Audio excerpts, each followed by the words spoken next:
Yeah. But no, like, I guess we'll just start from the, like, growing up and, like, did you grow up in Australia, your background and, like, just all that sort of stuff? Yep. So I was born in Indonesia and then spent a bit of time over there. When did I move here?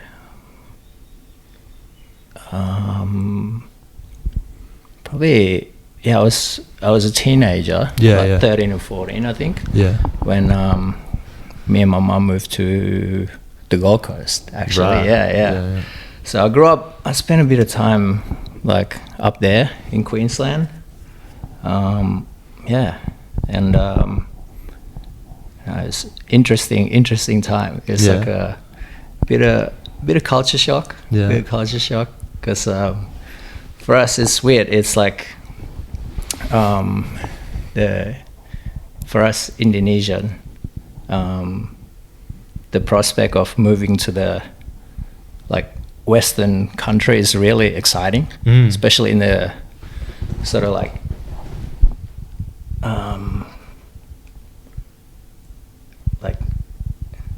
late 90s, late 90s, early 2000. It's like, super exciting. Yeah, because you would have been watching like a lot. I don't know, like obviously with TV and media. Like, were you like watching heaps of music or like what was the sort of early influences? It's very, very like there's a lot of like American kind of influence in Indo at the time. What's like, I don't know, like Japanese as well. Oh yeah, right. But a lot of like American culture, kind of like MTV is like massive. Yeah. So like I feel like that culture is big, and we also like we speak with like a little bit of an American accent. Yeah, we get taught English at school, but it was kind of like Americanized in a way. So it was interesting. So come to Australia, it's like, damn, they speak like different English over here. Yeah, like, it would have been a massive like shock, man. Lost in translation for a minute. Yeah, like I was like, I was kind of, a lot of people like ask me, it's like, oh man, like, how do you learn English? I was like, I don't know, I just kind of picked it up, living in like Queensland. At the time, it was. So I just had to kind of like. Did you have any siblings or anything like that, or? No, I was like the only child from. So no brother or sister, not until later. So, So it was interesting. It was interesting coming over from Indonesia to Australia. Not much English. I think there was a funny story. My friend used to tell me. He's like, remember that time I asked you how tall LeBron James is? And I was like, I didn't understand the question. I just said because that was like that was my that was the only, like, I just say yes to everything. That was like, because my English was like, man, I was like just trying to like understand what they're saying, because everyone speaks this like Aussie accent. So you just came here not knowing any, like, pretty much. My English is pretty basic. Just apart from what you said, like watching MTV. For sure. Like, it's very basic. It's not much. It's like, you know, how to say how are you, like what's your name, like good morning. But even then, it's very like Americanized in a way. So it's pretty tricky. Crazy. And what was, like, before you came, do you remember like what was sort of growing up in Indonesia like as a, you know, young kid? And I don't know, when did sort of the creative sort of pull come for you, you know, like tattooing, or if it was like different art forms, like like pivotal sort of moments growing up in Indo and that sort of? It's really tricky, because growing up I was like really into sports. Right. I was like never really into like art or anything. Like, I mean, I love to draw since I was a kid, but I never thought I was like any good at it. I always like like have a piece of paper and I'd be scribbling and stuff. And my mom actually, she was just here a couple of days ago, and she said that apparently I went to like represent my school in like a painting competition when I was in primary school. So like I feel like it was there, but it's not really something like, I don't know, like I never ever thought that I'd be doing art as a living. You know? Wow. So yeah, and there was no sign throughout my like childhood or my teenage years that I'd be like leaning towards art or anything. I was like hooked with any form of sports, like basketball. I was obsessed. Basketball, soccer, and just stuff like that. Video games. Yeah, I was the same, honestly. Like through my whole high school, primary school was just footy really for me, like Australian football. AFL. Yeah, like I didn't, you know, and then it's weird stepping into things like when you're a bit older, you know, like. Nice. So you was just sport for you, really. Did you take any, like, was there any that you were gonna like pursue seriously? Was there a point, like, were you like, you know, rep teams? I don't know what. I was actually like, like, so when I moved to Australia, I was playing basketball pretty seriously, like from Indo. We were like training like 3-4 times a week, and then I moved to the Gold Coast, and then I met like a whole bunch of friends. They're like my first friends in Australia. And we met through playing b-ball and stuff, and started playing ball for my high school on the Gold Coast. And there was actually a moment where we were like, me and my friend Jackson, we were like, oh man, we should go, like there's like a tryouts for like Brisbane Bullets and stuff. We should like go for it. And there was this guy, Filipino guy, that was gonna like take us there, Jerry, but he didn't end up pulling up, pull through. But like seriously, like considering playing b-ball like full time. So you were just like full into it. I was hooked, man. I was like crazy. Into it, yeah, especially when you're teen and that. And I'm sure in like Indonesia and a lot of Asian countries, like basketball is huge. Indo, in like Philippines, Japan, China. It's massive over there, man. Like, soccer and b-ball, surprisingly, like it's crazy big, but like we're not really any good at it. Like, you know, like just from the physical side of things, it's like not very tall and stuff, and everyone's a point guard. From Asia, it's you can only get to like a point guard level, and then anything after that you'll be pretty lucky. So like physically it's pretty like challenging. You had a couple, like obviously Jeremy Lin was big for a long period. Jay Lin was sick. Have you seen that new guy recently? He's been in the Yuki, Japanese guy. He's like he's definitely like proving what I just said before. It's like back against the wall sort of stuff. Like shooting threes from outside and like just amazing basic. But also, I don't know, at the time, like street ball was like really big as well, like N1. So like, I was like, all my friends were like really into it. We weren't really like, obviously we tried to like do it professionally or like look into like trying to make some money through basketball, but at the same time we were just having fun, like playing ball in the street and stuff like that. So like, I love that. That's like cool. It's a super fun kind of time in my life. Like whenever I think about it, I'm like, damn, we had such a fun time. Like, we were like, because a lot of us were turning 18s and we would go out like clubbing and stuff, and we would always carry a basketball with us to the club, and we'd just be like waiting at the front, bouncing the ball or like trying to play one-on-one at the front of the club, which is crazy. Like you think like, man, like it sounds like America, but I don't know, like The Gold Coast is pretty weird place. It's like a mini states. Yeah. Yeah, I'm yet to be. And then when did I know you said martial art. I wanted to sort of talk about your martial art background, and was that also something during your teens and stuff? Or did that come a bit later on? That whole came later. So the martial art journey was weird, how it started. I'm just trying to kind of remember, so it actually started off with this injury that I had. It was like an injury. It was like stupid.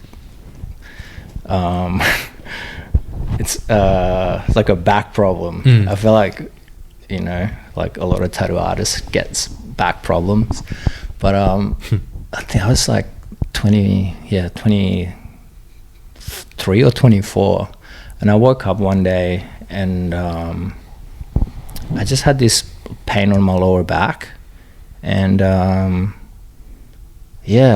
couldn't brush my teeth, couldn't tie my shoelaces, and I was like, what's wrong with it? Just came out of nowhere. Literally I woke up with it one day, and I was just stubborn. Didn't want to go see a doctor or anything. Finally I was in so much pain, I was just kind of trying to deal with it, taking Panadols and stuff like that, but not really seeing a doctor or anything. My partner at the time, she basically forced me to go see someone, and then I think I got a scan, and they're like, oh, you got a bulging disc on your lower back. So and did that come from tattooing, you reckon, at the time? Was this around then? I think so. I was pretty much at this point I don't know how long I've been tattooing, but basically when I got into tattooing, I basically just dropped sports, any form of exercising, any physical stuff. You just dropped it all. Dropped it. It's just so I went from super sporty to fuck that. I'm just gonna trying to figure out how to tattoos and stuff, painting and stuff like that, and probably it's just a cocktail of stuff, right? It's not exercising, not using your core, eating probably pretty shit at the time, and that was pretty much woke up with it one day with this bulging disc, and so I went to a doctor, and they're like, oh, you got this thing on your back, go and see a physio. So I went to see a physio. Physio didn't really help that much. I think they just told me, oh, you just need to strengthen your core and stuff, glutes and lower back and stuff like that, and get your posture a bit better. So I started doing physio for 2-3 months, but I felt like it probably helped. But the only thing that I saw the biggest improvement was so I had a friend from Italy, Roberto. He's this tattoo artist, this backpacker tattoo artist who's now super ultra famous in the tattooing world. But at the time he just moved to Melbourne, and then he was like, oh, we should join a Muay Thai class. So he convinced me to come to do a Muay Thai with him. So I was like, all right, I'll give it a go. And so me and him just started doing that, and slowly my lower back's just improved and gotten better, and the whole thing just went away. Right. So that's how it started. From an injury it came. I think the physio helps, and just with Muay Thai, just always core strengthening and just moving your body, sweating and stuff like that. It's really good. So that I feel like without me even realizing, my back pain went away. It was gone, and never came back. Okay, and that pretty much. And then what was the journey from in your MMA sort of from Muay Thai to now? Like to what's that? Arakan, yeah. So then I think that just kind of kick-started my whole journey with martial art, starting with Muay Thai. I was doing Muay Thai, and then a friend of mine from the Gold Coast actually messaged me. He's like, oh, there's Arakan in Melbourne now. So Arakan, just to sort of rewind it back, it started off on the Gold Coast. Like when I lived on the Gold Coast, I knew about the whole thing for a while actually, but because Arakan's not actually like, I was just googling it a bit more, like it's not a competition based, it's actually just like is it a pure self-defense? It's a very interesting martial art. Yeah, I was looking at the videos. It's crazy. It's a lot of like when you're out in the club and when you're like real life for sure, like self-defense techniques. It's just been like sort of I guess that's how it gets marketed to like today's society in like 2025. If you're driving and there's someone's trying to have a go at you in a road rage, how to kind of deal with that situation. So a lot of situational based, like according to our lifestyle like these days, but the actual thing is actually, it's like an ancient martial art.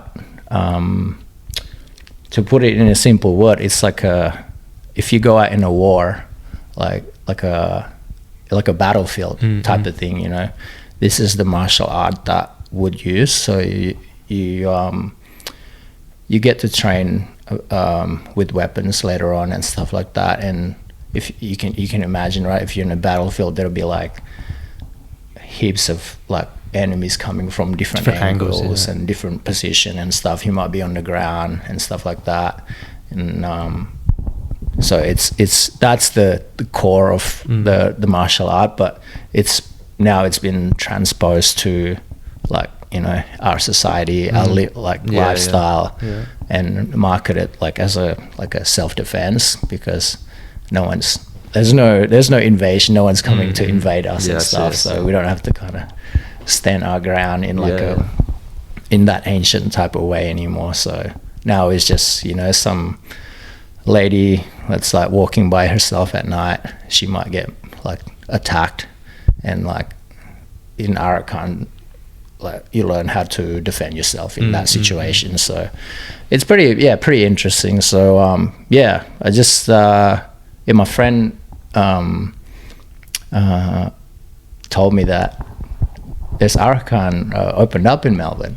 So I thought, oh yeah, I'll give it a go, like since I'm in this kind of like martial art train. So I just thought I'll give it a go. And then I went down to the park and got an intro lesson with my instructor Scott, and damn, before I knew it's like 10 years ago now. Damn, so you've been doing it the whole And in those 10 years, have you gone back to any other martial art, or has it mainly just been fully in Arakan? Just been fully Arakan. Damn, that's crazy, man. A little bit of me and my friend Marshall, who works at Good Luck, he's a jiu-jitsu practitioner. He's a very talented guy. So he was showing me a few things about that martial art, because it's pretty interesting jiu-jitsu. I did it for like 3-4 months. I didn't. It was mad. Like I thought I was gonna step into it, but then I went back to football. But it was a crazy. It's really. Whereabouts did you train? I was at in Murrumbina. What are they called? East Side Jiu-Jitsu. Okay, It's Murrumbina at Bentley Way. It was mad. It's real like humbling, because like you realize like it doesn't matter how. I remember I was getting beaten up by like tapping out to like people half my weight. 30-40 years older than me. You know what I mean? Like it's real humbling. Like for sure on the ground. Like it's really it was 100%. It's like super technical. It doesn't matter like how small you are or how old and stuff.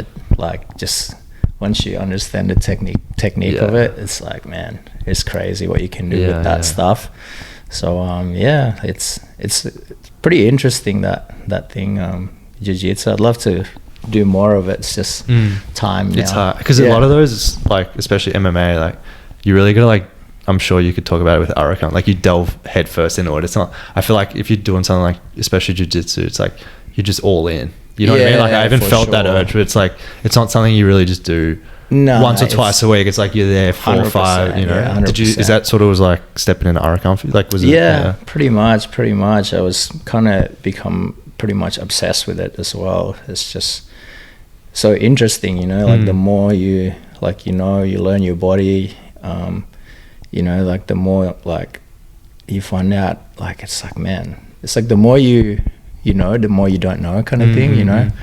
And like, you know, you get put in a different situation, different scenarios, you know, before it's like you might just have like one person standing in front of you trying to give you a hard time, and then next minute like there's like one in front and one at the back putting you in a headlock, and like how to like deal with that situation. So it gets pretty tricky, and like the better you are as a practitioner, the more situation like they put you in, you know, like the harder the situation. It's like, and there's infinite amount of like variables of situation you can be in, right? Especially like in the real world. I always think about it. It's like if I'm walking with my fiance and like someone gave us a hard time and stuff like that, what am I going to do in that situation? And then it escalates again if they have like a weapon, or there's like if there's like two of them and stuff like that, or like the environment I'm in, maybe I'm like on a train or something, you know. So like all that stuff kind of like I learn a lot in training, for that matter. Have you had to use it out in the real world yet, just out of curiosity? Has there been a time when you like you weighed life or death? Like have you had it in the 10 years? Just not to defend myself. Like it's I feel like there's definitely a couple of situations that like you picked up.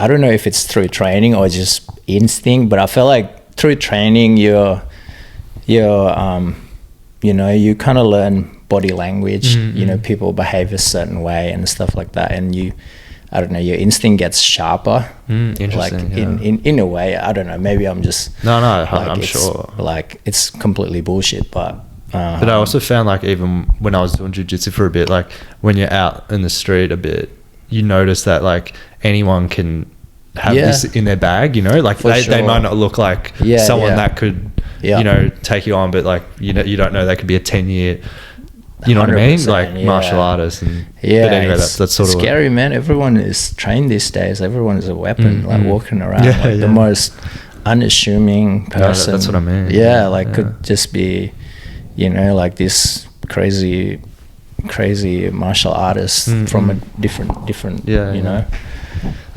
thing. But I feel like, but also if they're so good at what they're doing, I don't think they're going to be the one that's like, that's true, exactly, like trying to you know, because you realize how much of a weapon it is. Because like they get, you know, it's like, I don't know, like at training we get punched in the face all the time. So it's like you know, through training and stuff, so like you almost like, you know what it feels like. So it's like, man, I don't want to go out there and like get punched in the face anymore, or have to punch someone in the face. It's like, it's enough pain, you know, because you know what you're working with. You know what I mean? Like I feel like a lot of the time when people do get in fights that maybe don't have that, they don't realize like how much power like a punch to the head, you know, that's life or death, you know what I mean? I don't think people really realize how much.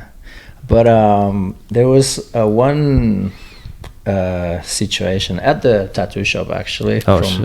At in Carlton, like not in Carlton. This is at Good Luck in Richmond. So I was tattooing this guy actually, and from the get-go, he was kind of off. It was already off, pretty weird vibe. And anyway, I did this dragon on his belly, and I think he took something like during the appointment, and he was pretty cooked. And we did the outline, and he's like, I couldn't do it. I can't do it anymore. Like, I'm done, you know. So I'm like, all right. So he's like, I'm gonna go get some money out from the ATM. So he gave me he pulled something out of his wallet as a collateral, and then he gave me like this bank card that was like expired. Yeah. So I was like, that doesn't really. It's already kind of like. You notice it was something. Yeah, I've noticed like, man, this guy is completely off. So anyway, I went at the back of the shop, went around the corner, and I watched him. Went to 7-Eleven, and he was in there like fucking around for ages. I watched him from afar, just like behind this fan. I watched him like through the glass. So he was in 7-Eleven trying to get money out, and he was there for like a good 5-10 minutes. Anyway, I watched him walked out of the 7-Eleven, and he was about to cross. He was like watching the traffic, trying to cross back over at the traffic light to get back to Good Luck. But then he crossed the road, and then he looked back and like looked around. It's like no one's watching. So he then crossed the road back over to where 7-Eleven, and then started walking away on the other direction towards Richmond Station. And I was like, man, I fucking knew it. Like, so how far into the tattoo was the tattoo complete? Pretty much. It was just the outline at this point. And he had enough because it was like on his belly, and he had enough. And I just had a feeling. I'm like, man, this dude is dodgy ass. So, so I saw him like started walking away because he probably thought, oh, fuck this, you know, I'm just not going to pay, you know. So like I followed him like and I was kind of like walking behind him, like fully ghosting him, and like I got up pretty close. He was like kind of looking back, but he didn't realize I was like probably like another world. Like probably like about 2-3 person away from him. And then we got up to halfway to Richmond Station. I just sort of gave him a pat on the back. I was like, hey man, like, where are you going? And he turned around and it's like looked like he saw a ghost. It's like, I was trying to find a bank, man, like trying to get the money out. Like, is there a bank up this way? I was like, nah, bro, the bank is back the other way. So I like I put my arm around him, so it just like kind of like, you know, steer him somewhere. It's just like come with me, man, the Commonwealth's back the other way. So I had my arm around him and stuff, and I was walking with him. It's like at this point I was like, man, this guy was about to do a run on me, you know, and it's like pretended he was trying to find a bank, but I saw him got the money out at the 7-Eleven, you know. And then we got to the front of the Commonwealth Bank, and he was like reaching out in his pocket and his wallet. It's like, you know what, actually I think I've got the money. And he just pulled out the money out of his pocket and gave it to me at the front of the bank. And I was just thinking like, man, like if that was like a back in the day, you know, like that guy definitely would have like got done, you know. So you're a lot more like you were just we didn't get physical or anything. I didn't have to raise my voice. I was pretty calm and collected in that situation. Like I didn't like yell at him or anything, but I felt like inside of me I was like raging. I was like, fuck this motherfucker trying to like rob me, you know. So that's the closest that you've come, like having to use it like I feel like I don't know if like training helps, probably not, but I'm hoping like just through training I get better like dealing with this type of situation before you get to the point of like the point of hitting like and, violence and stuff like that. So yeah, it's so lucky for that. I was able to de-escalate to deal with that and stuff. But because that's the one thing I like about just the whole culture of like martial arts and stuff too, is like the philosophies behind it and like that whole thing. Did you ever draw from like that in any of the martial arts, like the philosophies and like what's behind it? Because like, you know how like they're all ancient practices and they all stem from like these traditional ancient, often like Eastern countries and practices and stuff. Like, did you like today, or have you drawn from it and that sort of thing? 100%. I think about it all the time, you know, especially this day and age where like we get a lot of like exposure to things like, you know, I call it like doom scrolling and stuff. Like so much data and information gets thrown at us, like, you know, from the moment we wake up in the morning, you know, like 6 a.m. there'll be like emails going off, you know, people trying to call you, and like Instagram, TikTok and everything like that. It's like bombarded with information, you know. It's like, what is it, like they said that it's like we receive the same amount of data that someone like in like the mid-century would receive in their whole lifetime. We receive that in one day. You think of how much so it's insane, right? In that so I feel like through training, I don't know, it just kind of like sort of puts me in that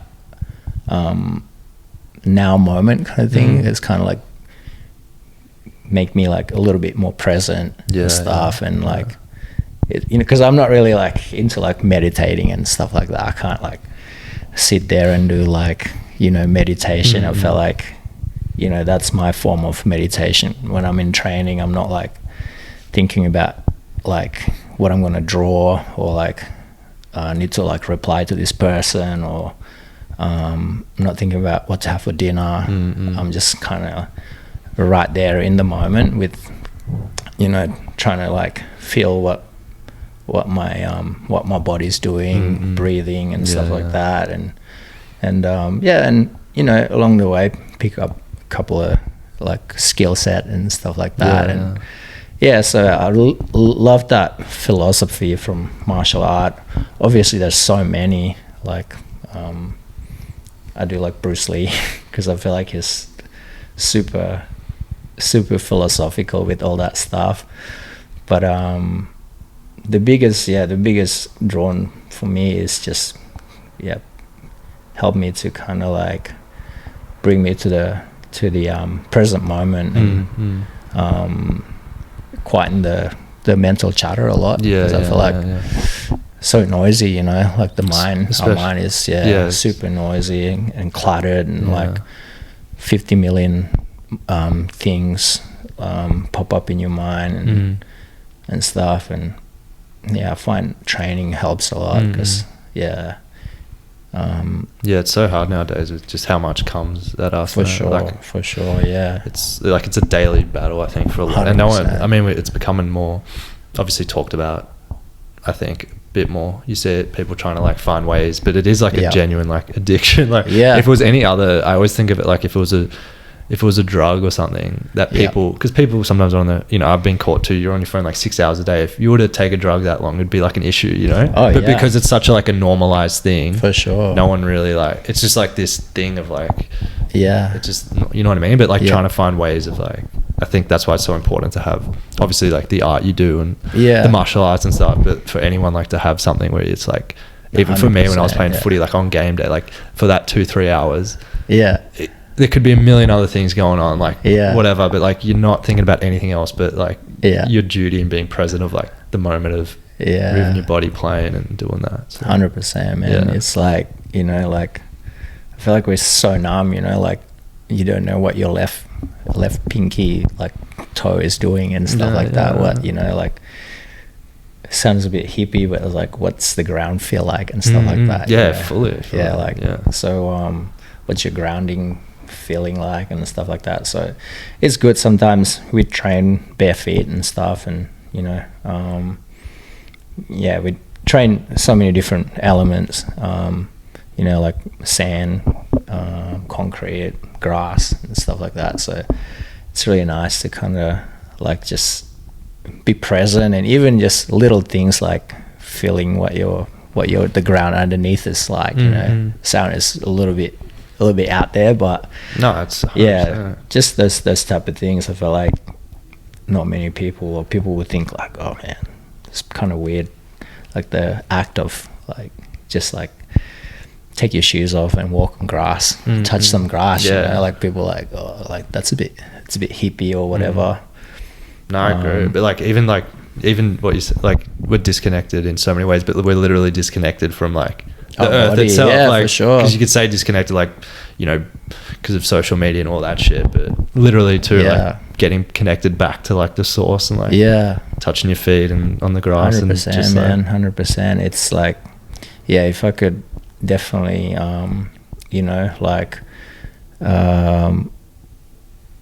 kind of recommend anything like a cheap therapy, definitely like learn any form of martial art is pretty good, like whether it's Arakan or jiu-jitsu, Muay Thai, and it's so good for our mental health, and just kind of like get to know your own body, like what your body's capable of, and like, you know, because like I'm not super into gym either. It's like a great way to get fit and exercise and stuff like that. So yeah. Do you do that on the top of it too? Gym stuff? Just curious. Do you have like a routine, or is it mainly just Arakan stuff? Not really. I feel like the only gym I sort of gym per se is it's just bouldering. Oh, sick. So you do that too? A little bit of that, yeah. So I feel like just lifting my own body weights, like all the calisthenics stuff. That's about it, like push-ups, sit-ups, pull-ups and stuff like that. The basics. Just the basic, but nothing, no like extra like additional weights on top of that. I haven't got to that point yet. But yeah, I'd love to get into it, like as I'm getting older. Would love to kind of work with that, maybe like some kettlebell or like stuff like that. There's some cool like even I've been using like the Olympic rings. Oh yeah. Like I do very basic. That's hard. Just like dips, push-ups, pull-ups. Yeah, we have that at the gym. It's that's humbling too, but I love that. I love just like using, like what you said with martial arts or any calisthenics, like using what you have. Like adding a bit of weight if you need, but just moving, like if it's running or doing like just using what you got and like working with that. Man, Olympic ring is so good. Yeah, I recommend. You should get like I love it, man. Like it's really like it gives them like some skill involved. Like you can get this progression. Like it's sick. For sure. No, like I watched like some videos, like a few tutorial videos how to use them, and like damn, it's I don't do anything crazy, man. It's just like the basics, but still, it's like. But even just to hold that position, you know, like when you're doing dips and stuff. And it's pretty crazy. I'd love to get into a bit of that as well. So no, man, it seems like you're doing so much. It's crazy. Like, have you felt like with getting into the MMA stuff, like your mental health improved alongside, obviously we'll get into the tattooing and your whole other, so like I feel like we haven't even touched on that yet, but did like all this stuff, like do you feel like it's, you know, working on your body through martial arts and then maybe your mind and creativity through, you know, tattooing, like has all this like helped you or for general sure compared to, I don't know, you know, before maybe you were getting into all these things? 100%. I feel like just kind of like moving my body and training and stuff like that is like helps me to, I don't know, like overcome, like with a lot of artists I feel like we get this like mental block, you know, like a creative wall, like you hit a wall and like you're in this like so-called writer's block, you know. I feel like we get a lot of that, and I don't know, like doing martial art, it helps because I feel like you're doing art, but doing art with your body through movement. It's like dancing. Yeah, I'm not much of a dancer and stuff, but I think maybe through playing sports you pick up a bit of coordination and stuff. So you kind of, I tend to pick up things easier, like a little bit easier. Like my instructor would kind of like explain like a certain moves, and he'd be like, do this, do that, and I was like, oh, almost like helps me break it down in like almost like a 1-2 step, like 1, 2, 3, 4, 5 step, and then you kind of pick it up.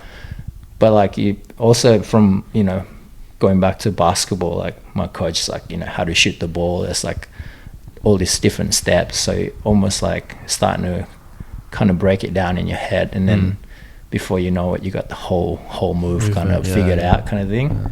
But then you figure it out, but then to put it into your muscle memory, that's like when the repetition comes in, But through training, I find it definitely helps. Like I used to always say, my week doesn't start until I see my instructor, like on Tuesday. So I see him every Tuesday without a doubt. Like I've been seeing him every Tuesday for like the past 10 years. Yeah, like because it's crazy as well, because he doesn't live here. He lives on the Gold Coast, and he flies to Melbourne Monday, Tuesday. Oh, right. Every week. So that's wild, man. Yeah, every week he flies in, flies out. Catches like over like 300 flights. His frequent flyer points would be it's insane. It's insane. But, that's wild. He flies to Melbourne. That's wild. And teaches lessons and flies back. Is that the main guy? Because I saw the guy that brought it to Australia. What was his name? Ben or Rob. Something? Rob, that the bald-headed dude. Yeah, I was watching this guy. Yeah. No, he doesn't. It's not him. Yeah, he's just based on the coast. Oh, okay. But Scott, he's like a senior instructor. He's been teaching for like 20 years or something. Yeah. He's a very senior, so he flies to Melbourne and train us and stuff. Right. So always see him every week. Rain, hell or shine. It's really. So it seems it's brought a lot of like discipline. Do you feel like with that discipline from like martial arts, that you bring that to your like tattooing and that sort of thing? Like, do you see the parallels of that? 100%. Like he's always like talking about, he's not like a very philosophical guy for a martial arts master. Like he's just such a normal dude, and that's cool. Very lighthearted and get along super well. But he's like, like you think all these people like discipline, they think like it's like waking up at 5 a.m. in the morning and doing ice bath and or like going for a run at 5 a.m. But it's like that's not the discipline. It's like discipline is like, when you're here training and it's like 2 degrees outside, pissing down, raining, like typical Melbourne weather, when you kind of like got the flu or like you're feeling a bit down, run down, and you're still training, or you're still doing something that's like you don't want to do, you still turn up basically. That's the discipline, And I was like, yeah, that makes sense, because I always thought like, get up at 4 a.m. and do, like you gotta like, I don't know, pump some weights or something. That's the discipline, like the army, like the kind of army discipline. Goggins style. I feel like a lot of people get into the Goggins and they get into running and stuff, and they're like doing all these crazy miles. And but just like over time, if you like, without even realizing, like we were talking the other day, and it's like, man, like we've been training together for 10 years. Man, that's so crazy. So like that's like some discipline to turn up and stuff. But I don't know, you don't really think about it because you're just having so much fun and you're learning things and you're learning about your body and skill set and stuff. Like, the time just goes so fast. You know? Like, it doesn't feel, honestly, like it doesn't feel like 10 years. Yeah, so it's insane. That's cool, it's man. insane. Yeah, I'm glad we touched on the MMA stuff, because it was cool, because I saw, like, obviously the Supply put up that post of you, and then I saw, like, it said you're an instructor and that sort of thing. I was very lucky, because all their instructors are full-time based. Like, that's all they do, you know. Just like teach martial art as a full-time, not like a weekend warrior that teach, you know, like martial art on like a Saturday for kids. Like they like serious guys that teach and train. It's insane, actually. But I was super grateful and lucky that they invited me to the instructor board as an exception, because they let me keep the tattooing as well. So they let me keep my other job.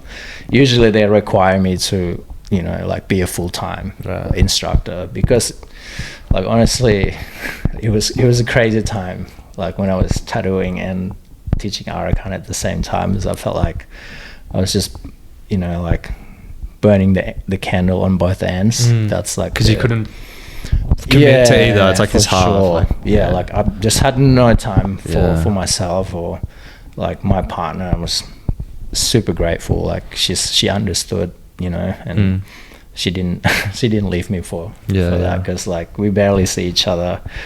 We barely had no time for ourselves, because I was just, you know, wake up like 5 a.m. teaching 6 till 10, and then we'll go to the tattoo shop 11, work till like 3, and then go back out at 4 to teach some more lessons in the evening. Get home by like 9 o'clock, and then I was pretty tired by 10 o'clock at night, so I'll just go to bed. You know, like I don't even think I was. Usually I like to stay up late and do some drawings, or, you know, read comic book or play games or whatever, but there was none of that. It was just this like routine, you know. But also it was like, everything's in time, right? Because then COVID happened. So I was lucky that I was still able to work during COVID because of that job. So that was, helped me got through COVID. So I'm super grateful, because we couldn't tattoo, right? Of course. We couldn't tattoo at all. So Arakan kept kind of helped me get through that period. That's cool. Bro. And when did because I mean we haven't really touched on the tattooing stuff yet. That's all right. which is great, but like when did that sort of come into place? Obviously, like, you know, you grew up in Indonesia, come to Gold Coast, and like when did sort of art and wanting to tattoo and drawing and like stepping into that apprenticeship, that whole world of tattooing, like was there people go into that? I'd love to. All right, so tattooing, it's crazy, because when I started, like I didn't want to do it at all, actually. It's my stepdad who suggested it to me, because like I said before, I was always like to draw, but it's always just scribbles, you know, like I'm always scribbling around, but I thought it was shit. Like it wasn't any good at all. Like I didn't, you know, and nothing like not worth mentioning at all. But I think he saw something, and he was like, why don't you become a tattoo artist? Like that would be a lot better than being a basketball player. Like he really like put it in like so he had the first sort of he was like, you know, he was actually like an honest chat, you know. Like in retrospect, at the time I was like, nah, fuck you know, like who the hell you think you are? Like being a teenager, you know, I think I was like 16, 17 when he he sort of sat me down and he's like, mate, you're kidding yourself if you want to be a basketball player in Australia. Like, you're gonna be eating mee goreng, you know, for the rest of your life. Like, they get paid peanuts here. Like, it's not like the NBA. Like, you're not any good to make it over there. You're not that tall. Like how good are you? You know. I thought, you know, at the time I was like, hell yeah, man, I got handles. But honestly, it's not good at all. But he was the one that was like, why don't you just like try tattooing? It might be, you know, it's in here, like, you can make a career out of it. I was like, I don't know, man. Like, I don't know about this tattooing thing. Like, none of my friends have tattoos. Like, I wasn't really hanging around people like in that scene or whatever.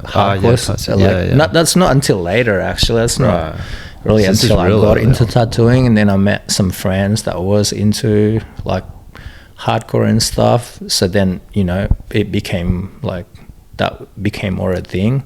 But like, all my friends were like basically jocks, you know. We're just sporties and thinking we're like going to the league. Like we're so like fascinated with like rap music and stuff like that. We thought we were black. You know?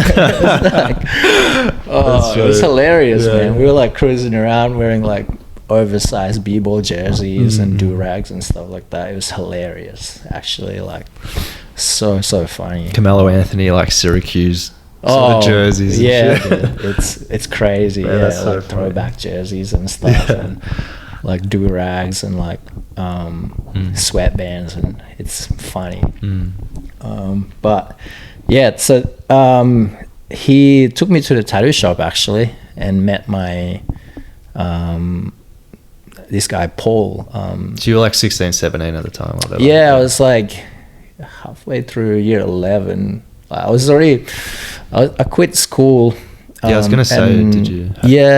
So I quit school. I started working with my stepdad on his at his factory. Right. So he was doing like printing. It's like fixing printer parts and stuff like that.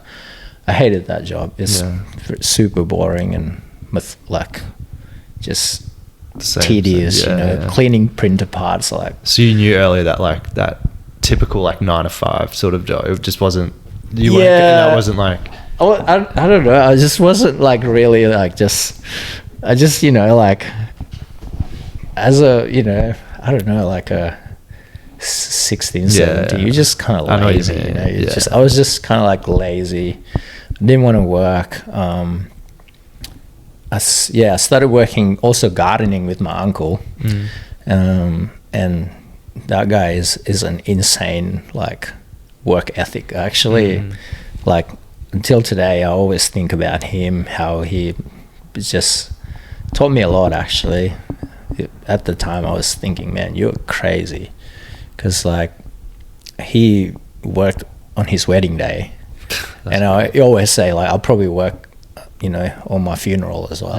He was just that type of guy. Like, work is everything for him. And he's super nice. So it was fun working with him, doing gardening and stuff like that. But just to fast forward so we don't ramble on too much. So you're at the tattoo. Tattoo shop. The tattoo shop. My stepdad took me in to the tattoo shop. Met met Paul, who ended up becoming my mentor. I actually got tattooed underage. So I was actually 17 going to 18 when I got my first professional tattoo on my back. So yeah, he was like, oh, you're right, you know, you're not at school anymore and your dad's here, like, we can do a tattoo on you. So I got this tattoo on my back, and that sort of kicked off the whole thing. He gave me like a blank portfolio, and he's like, I want to your dad said you like to draw, like, well, show me what you can do then. He gave me about a month or two to to fill up the whole portfolio with all my drawings. Yeah.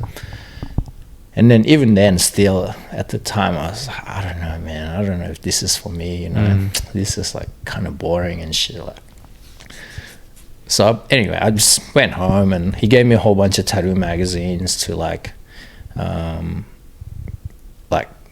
sort of like copy or like reference kind of thing, you know.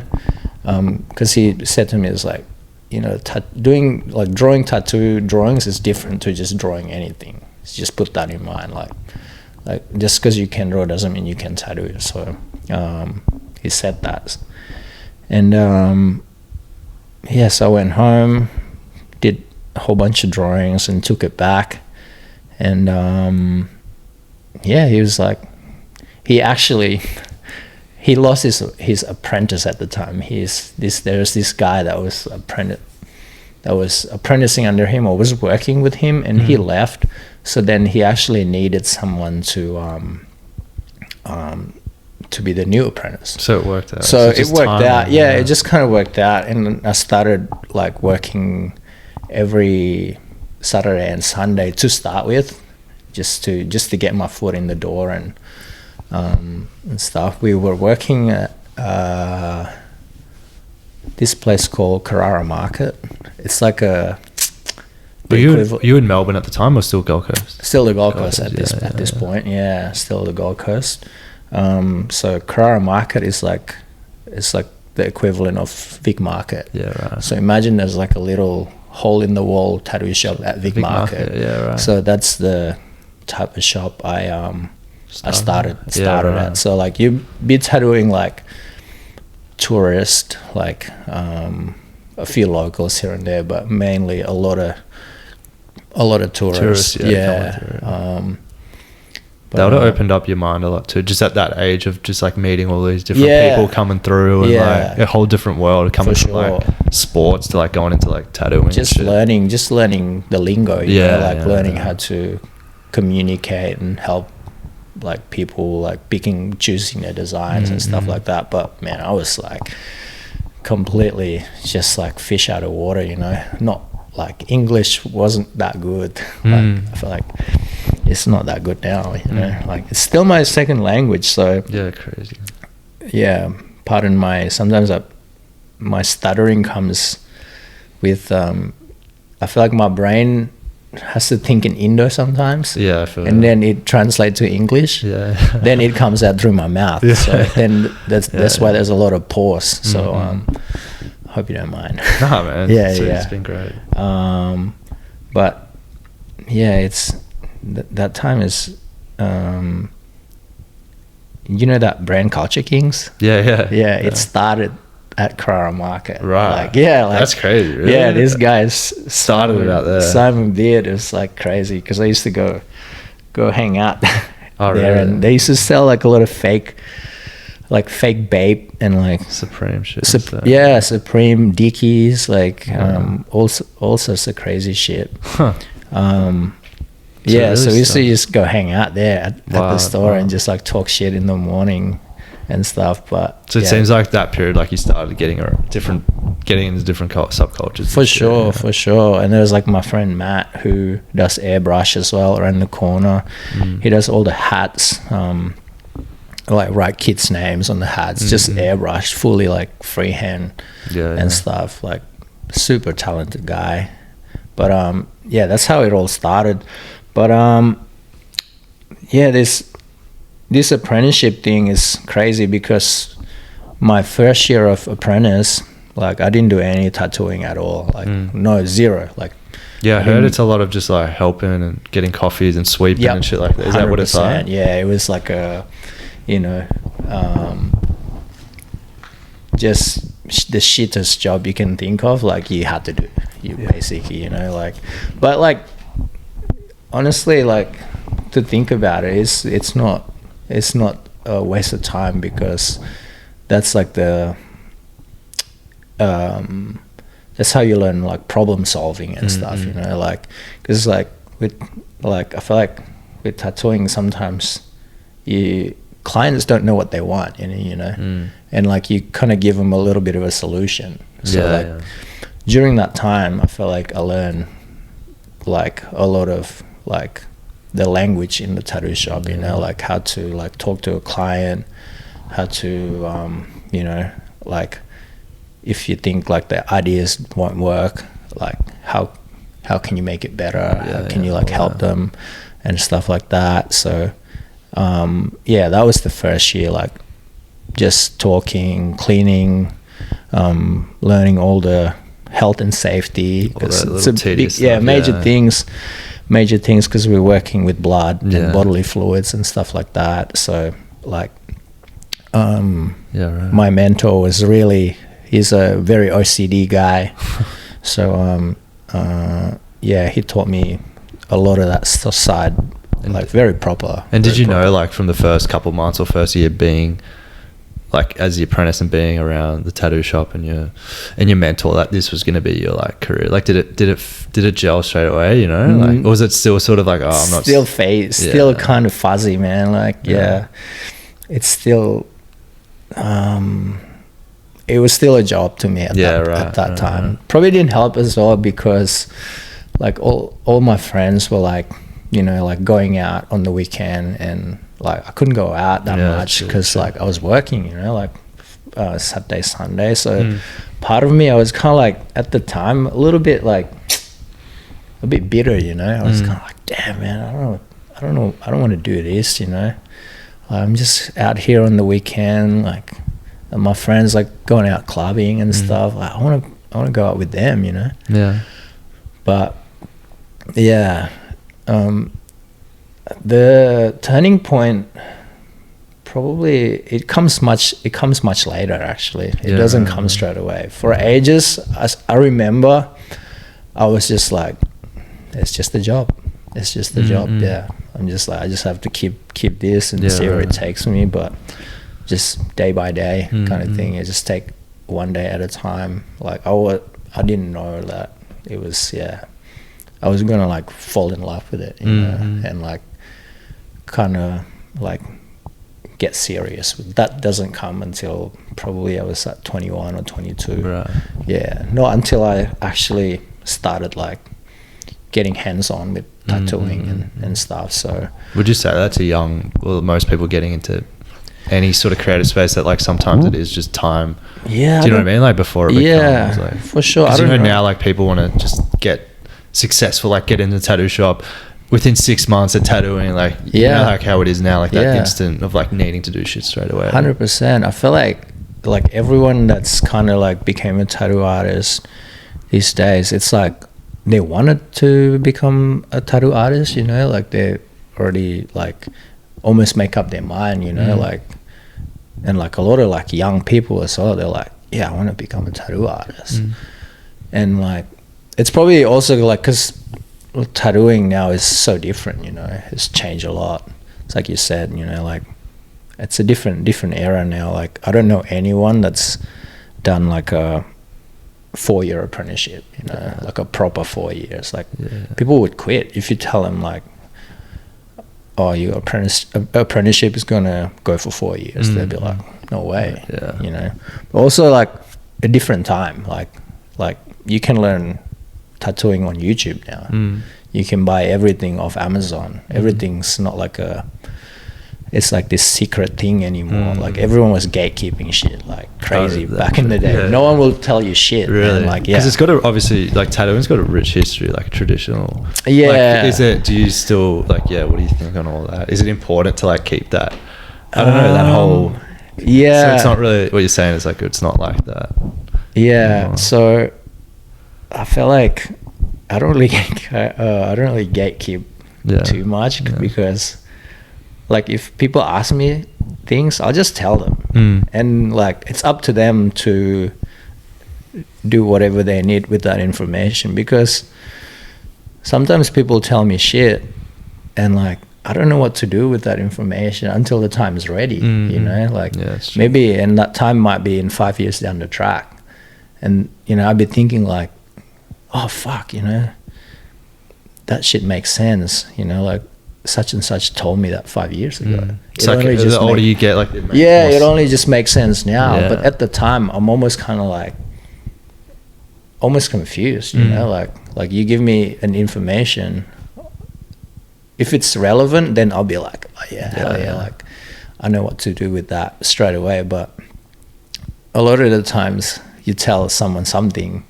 like they probably don't know what to do with that information. So that's the reason why I don't really gatekeep too much. Like, you know, I'll tell you what tattoo machines I'll use, what colors I'll use, what needles I'll use, but like you still have to put in the time to like do the work, you know, like use that machine. Just because, you know, like a lot of people like use like a bird crack machine, but like not many people can use that machine because like it's really hard. It's a really hard machine to use, you know. So it comes with time and experience and stuff. So like that's the whole reason. It doesn't really doesn't bother me, you know. Like, I'm not like a gatekeeper. But like if people want to gatekeep stuff, it's like it's good as well, because you know, like obviously we've all like worked hard to get to somewhere and to attain that knowledge. You've traveled, like you've gone, you know, traveled to all over the world to find a piece of information. So like I understand it when people want to gatekeep certain stuff and they don't want to just, you know, that whole give it to anyone. The whole thing, like you have to earn the thing to get there. Like I understand it as well, because like in a way, like, you know, I've also done a little bit of that, you know, travel and like get tattooed by someone to find out what colors they use, you know? Because like you wouldn't just DM someone on the so it's not like on the Instagram, be like, hey man, like what's that color you use, you know, like you just wouldn't do that. Like people like back in the day especially, I feel like they're a lot more staunch. Like even if you ask, they might just brush you off. They might not tell you, you know. So but I don't know, like I'm not that kind of person, so I feel like I'll just tell pretty you. Pretty open to it. I'll just tell you what you want to know, you know. I'll tell you, but then you still gotta try it. I guess you can't fake like being good at it. Like it's obviously just time in it, like anything, you know. For sure. You still have to put in the time and get your hands dirty and stuff to get better. So what was the sort of like, do you remember like the moment, I don't know if it was just one moment where you're like, I really like love this shit and I want to do it, like it's more than a job? I know you said like once you started getting more hands on, was that sort of like, okay, this is like that whole there was definitely like it was almost like a switch, actually. It was just like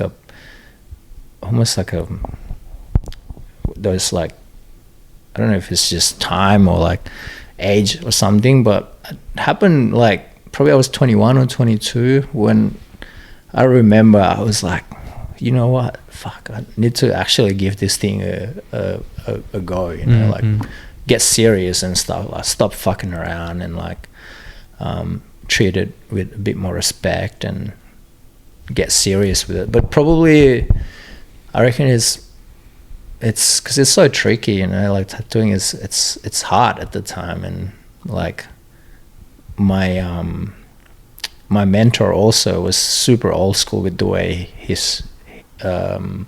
was teaching me.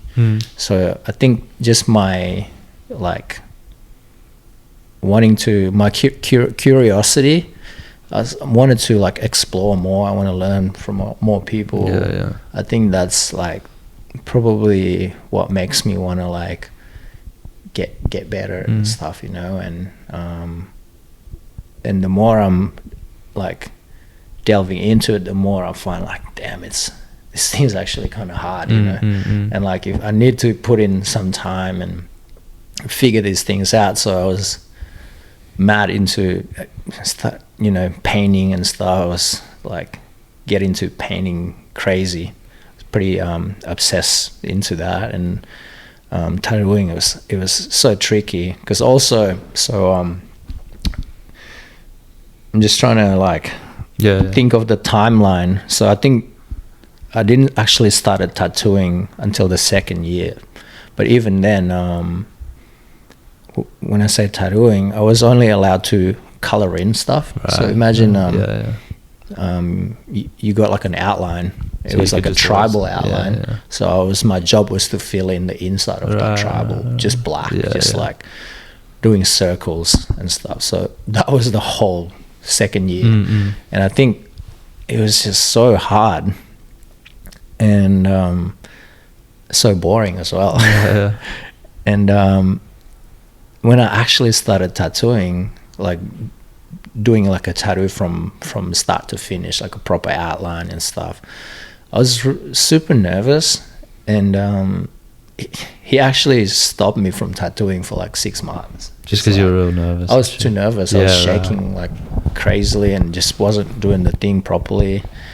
So he's like, all right, stop tattooing. I'm going to make you do piercing. So it was like, he made me do some piercing just to help me overcome the adrenaline of like tattooing and stuff. So I got to learn a little bit of that as well. But in just to sort of give you a bit of a picture, I guess, like everyone who was getting tattooed by me at the time, it wasn't like now, you know, like everyone is so nice now. Everyone's like cool, everyone's trendy, everyone's super lovely, and like everyone's just so nice.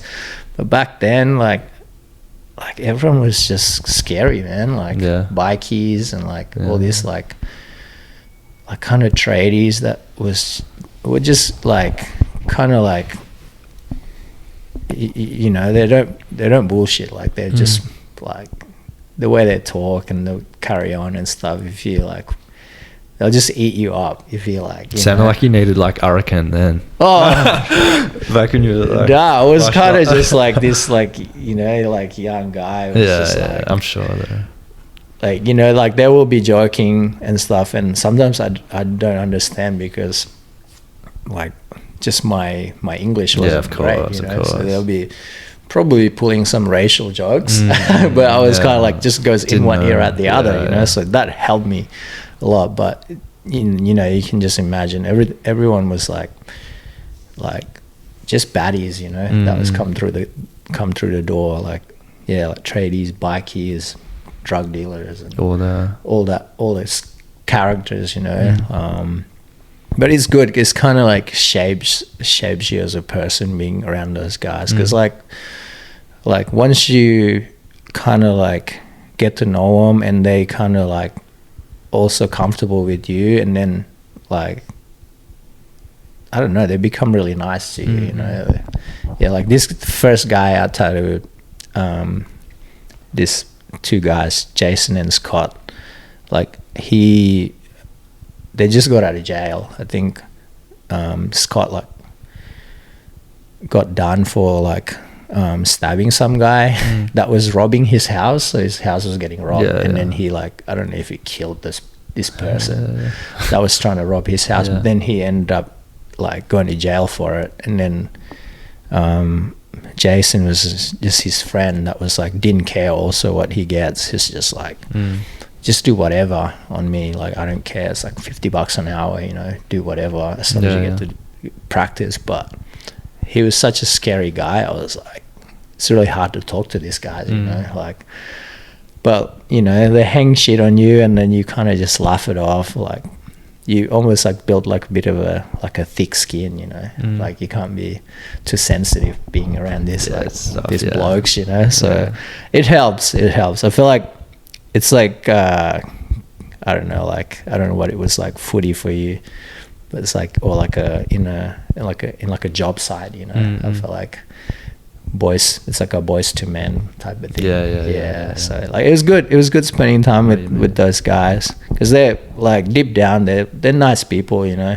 Their circumstances just the image of it too. Once they break down, you see like their vulnerable side and for like sure, who they are for as a sure. person. They're just human as well. So it's really nice, you know, like once you get to know them. Yeah. But from sometimes, you know, like we judge book by the cover, and like these people are just rough, you know, like but probably not by choice, you know, but like by circumstances maybe. So but deep down there's a bunch of nice people. It was good to, like, it was really nice for them to give me an opportunity to like practice as well on them, because like, man, none of my friends wanted to get tattooed. Like honestly, like how different world. Like my friends, like my boss was like, why don't you line up like 10 of your friends and tattoo them so you get the practice? And like, man, I couldn't find anyone. I couldn't find like 2 people to line up to get tattooed. Like, cause it's like, you know, like I told you before, like none of my friends were into tattoos. Like, not until later, actually, like once I kind of got a bit better. Yeah, they were and like, then they're like lining up, they're like, hey man, I want to get tattooed. I'm like, should have done it earlier. So when you look back at like all of it, and like what sort of springs to mind, you know, like getting like tattooing specifically, and sort of like, I know you paint and all that, but like I think mainly like tattooing and being able to have a career out of it, like what sort of comes to mind, and like putting in all those years and like where you are now and working out of New Age and Good Luck and all the people that come to you consistently and all that sort of thing. Man, it's just grateful, you know, super grateful that I was able to do this for a living, you know, like just again, like it's such a weird, like never ever thought as a kid to be doing tattooing, like not 1 second that it ever crossed my mind to do this. So it's like to be doing this, and you know, like in all these years, like I think I've been in Melbourne like 13 years now, and before that was like 4 or 5 years on the Gold Coast tattooing. So it's like you know, and people are still coming back, still booking in and stuff, and it's just nothing but just super grateful, you know. I was able to have a living doing this and stuff, and get to travel the world as well. Met so many wonderful people in tattooing and different discipline of art and stuff. So I feel like I have nothing but tattooing to thank for that. Thankful, so. But also like how much tattooing like crosses over with, you know, what you said, the hardcore punk scene or hip hop, or I'm sure you've like, it's just like you see it with like different stuff. If it's like even graph or graffiti and like, dude, you know, sure. It all just like, I always say it's like tattoo shop. It's like the, you know, because like it's like the barber shop, like in the States, you know. It's like the melting pot of society. You hear and meet everybody, anyone and everything. You hear everything, you meet everyone in the tat shop, like even, you know, because it's a form of expression too, you know, like for maybe sure. Like not all the time now, it's a bit more popular, but back in the day obviously it was like more of like the outcasts, or for sure it was like frowned upon. 100%. You sort of like 100%. And I feel like to a certain degree it still is, depending on different part of the world you're at, you know. That's true. But like in here it's like so accepted, and even you know, like looking at the clientele base these days, it's so different, you know. Like now, like everyone is so nice, so lovely, like no one really gives you a hard time anymore, you know, like, and everybody comes from different walk of life, you know. Like it could be like a tradie one day, and then the next day could be like some IT guy, or like a, you know, like some CEO,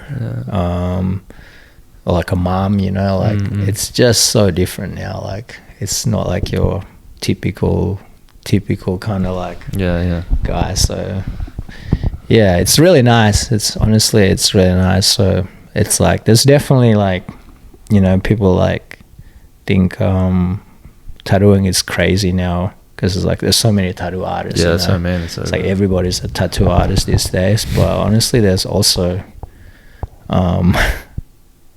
like so many different people are getting tattooed now as well. So there's enough going around for everybody. I think. I think I'm trying to stay positive in that sense. Stuff. Yeah. I think there's enough for everybody and stuff. Yeah, there's enough people. Yeah, for sure. To go around. Everyone has their own market of people and stuff. So. And do you see, like, does it ever still feel like a job for you? Like, how do you, because obviously it's a creative, like, I just find it really interesting being a tattoo artist, like, for yourself, like, because it's obviously like a creative process, but you know, you've got appointments and it's like you got to do every day, and like, how do you sort of balance? And obviously you're doing like flashcards and sheets and whatever you want to call it. But like, how do you see it as like what's your relationship with like it as a art form, job, whatever? Obviously there's that artistic side of things, which is like all that, you know, tattooing and you know, painting and all that stuff. And like the job side of things is I think this is when like I'm not great at it, and I know a lot of tattoo artists aren't great, is the logistics side of things, replying to emails, replying to the DM, sending, you know, like the tedious shit, like all that stuff. But also for me, like in the next chapter of my career is how to run the business, kind of thing. And like, you know, it's great to have like Phil and Chris, because with New Age we all three of us run it together.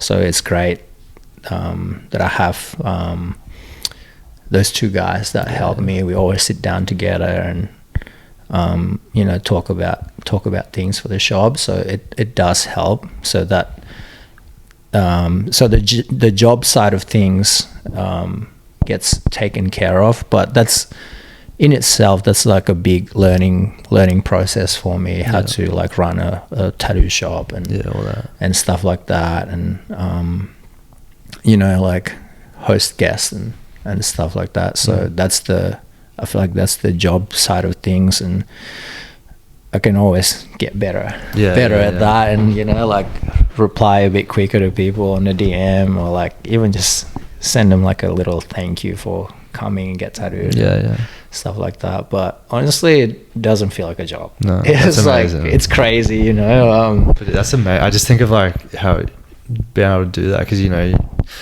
a lot of the time you think like you're in high school, and for kids, like you get into something, maybe you just have to sort of get through, and like to be able to do something that you love must be like, dude, do you know what I mean? Insane. It's such a I'm like, have to some days, like, you know, like I wake up and I'm like, man, it's insane that I'm doing this, you know, like as a living. It's just, you know, like start work at 11. It's like even that, or like and finish whenever, and you know, you can like travel and stuff like that. You know, you can take your craft anywhere and stuff, and like you can move to like Asia if you want to, and like work over there, you know.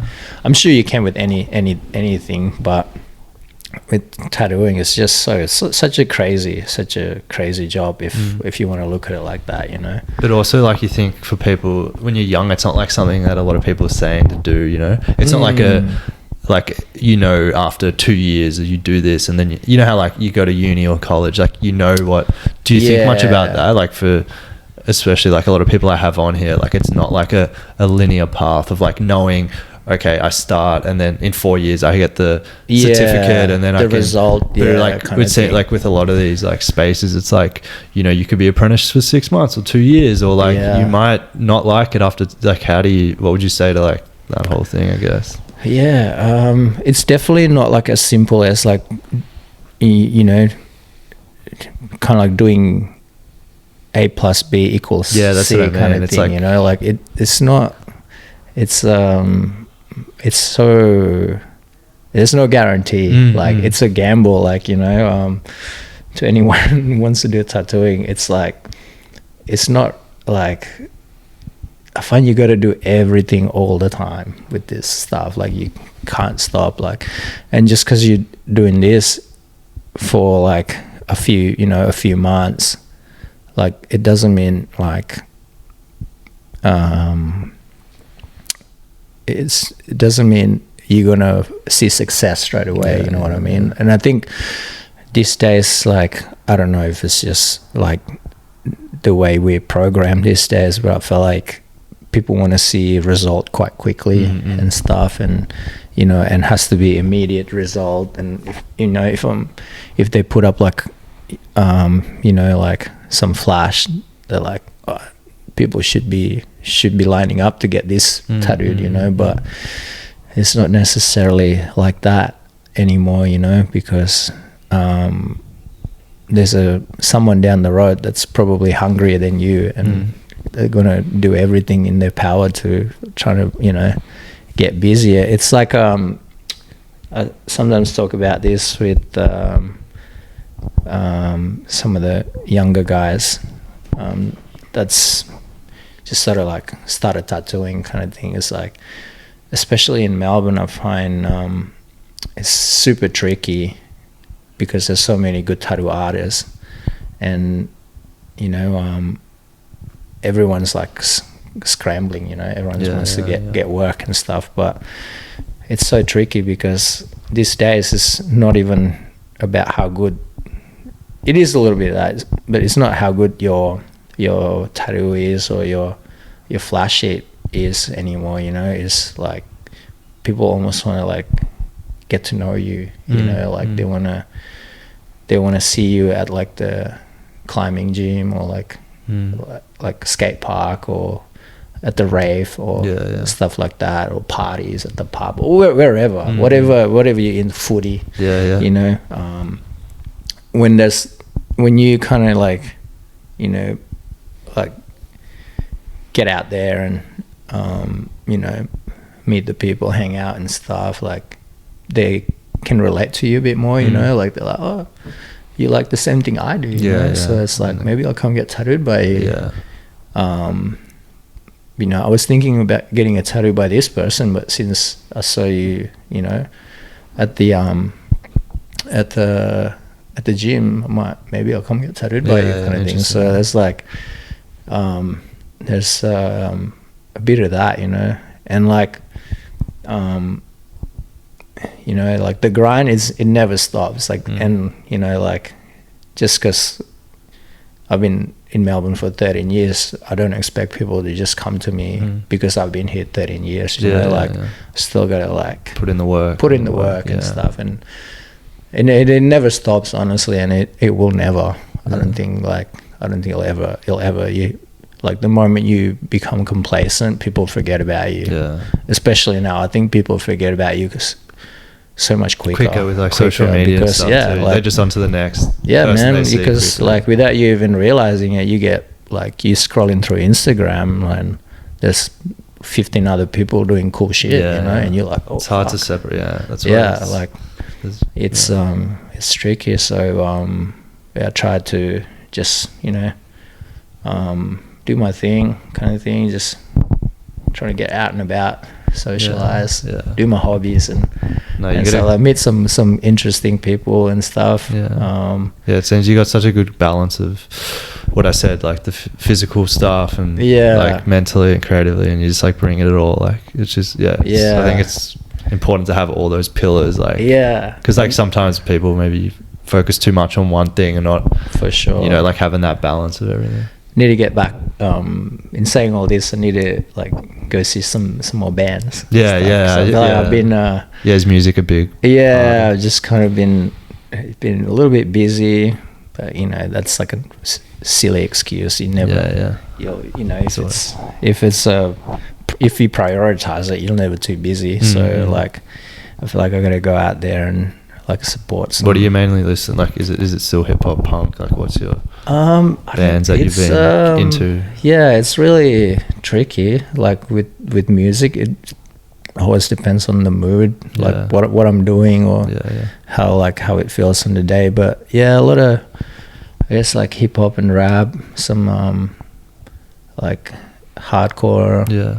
punk, and like kind of like been listening to like a lot of the emo stuff from way back. Yeah, And a little bit of like some Indonesian music lately, just kind of finding some things on the radio, like, and just kind of get into the rabbit hole and like, oh shit, that sounds cool. Like then you like listen to the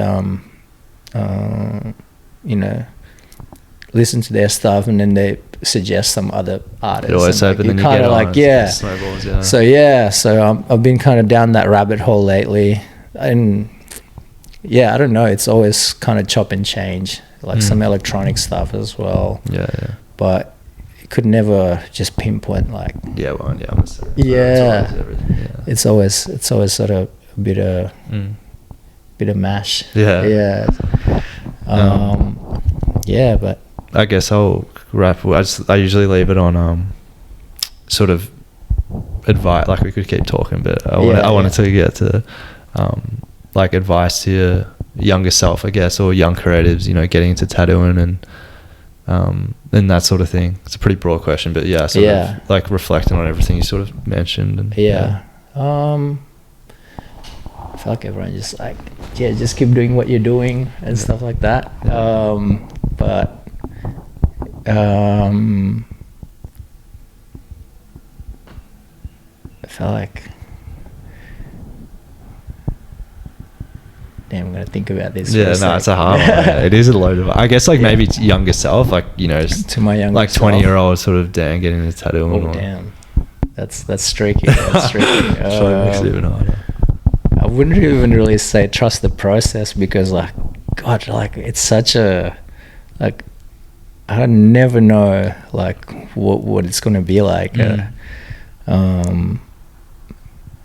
Like probably have like a little bit more like kind of like faith, I guess, in what you do and stuff, and just back yourself up a bit more, because I was like really just not confident, you know. Like not confident at all. I was kind of just like navigating it and like with like a blindfold almost, you know. But I feel like we all are in a way, you know, like you don't know what no one knows what we're doing. Exactly, like, right? You just kind of like take, you know, one foot at a time, a day at a time, and just like, you know, if only I knew where it would lead to, you know, like of course I would be like maybe even work twice as hard, or like travel more, and you know, like just put myself out there a little bit more, and like don't like no doubt, you know, because I was like, you always have like doubt, and like your insecurity kind of like